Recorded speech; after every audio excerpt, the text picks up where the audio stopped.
निगम चुनाव को लेकर बड़ी खबर सामने आ रही है, जहां चंडीगढ़ में आज यूएलबी डिपार्टमेंट ने एक ड्रा निकाला है और इस ड्रा के तहत गुरुग्राम नगर निगम को BC-A कैटेगरी में रखा गया है। जहां मेयर पद के लिए जो भी चुनाव लड़ेगा वो BC-A कैटेगरी का होना चाहिए, ताकि वो यहां पर मेयर पद के लिए चुनाव लड़ सके। ठीक इसी तरह से जो मानेसर का नगर निगम है उसको जनरल कैटेगरी में रखा गया है, जहां कोई भी वहां पर एक तरह से मेयर के लिए चुनाव लड़ सकता है।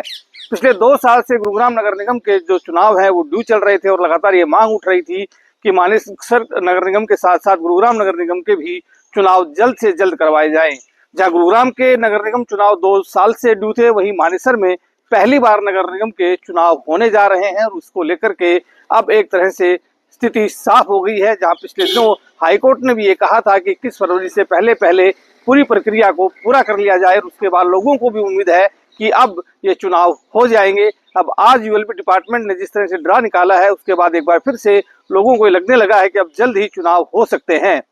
गुरुग्राम नगर निगम की अगर हम बात करें तो 10 लाख से ज्यादा जो वोटर हैं इस पूरे नगर निगम में, वहीं मानेसर नगर निगम में 1,60,000 वोटर हैं और इसीलिए मानेसर नगर निगम को लेकर के अभी भी स्थिति पूरी तरह से स्पष्ट नहीं है। कुछ लोगों का कहना है कि नगर निगम के जो चुनाव है वो कानूनी लिहाज से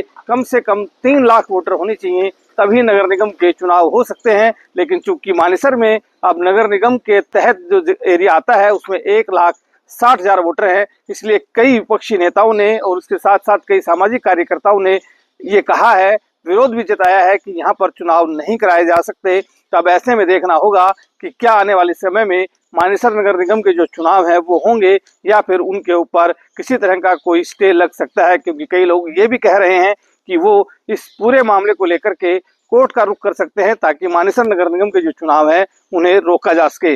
लेकिन जो स्थानीय नेता है वो चाहते हैं कि मानेसर नगर निगम के चुनाव होने चाहिए। ठीक इसी तरह से अब गुरुग्राम के लोगों को भी उम्मीद बनी है कि गुरुग्राम नगर निगम के भी अब जल्द ही चुनाव होंगे और जो विकास कार्य हैं वो और ज्यादा रफ्तार पकड़ेंगे, क्योंकि स्थानीय जो नेता है खासतौर से जो पार्षद है वो चाहते हैं कि चुनाव हो। जब चुनाव होंगे तो उनकी भागीदारी बढ़ेगी, तो जाहिर सी बात है कि विकास कार्य ज्यादा होंगे। और इसीलिए नेता पिछले कई दिनों से लगातार जो सरकार है या फिर यूं कहें प्रशासन है उनके सामने इस बात को रख रहे थे कि जल्द से जल्द नगर निगम चुनाव करवाए जाएं। लेकिन हाल ही में हरियाणा में लोकसभा चुनाव के साथ साथ हरियाणा विधानसभा के चुनाव भी संपन्न हुए हैं और फिर से भाजपा की सरकार सत्ता में आई है, तो जाहिर सी बात है कि अब एक बार फिर से चुनाव होने जा रहे हैं और सभी नेता अपने अपने तौर के ऊपर जो तैयारियां हैं उसको कर रहे हैं। अब देखना ये होगा कि हरियाणा चुनाव आयोग कब चुनावों की तारीख का ऐलान करता है और कब ये चुनाव करवाए जाते हैं। धर्मवीर शर्मा, न्यूज़ 18, गुरुग्राम।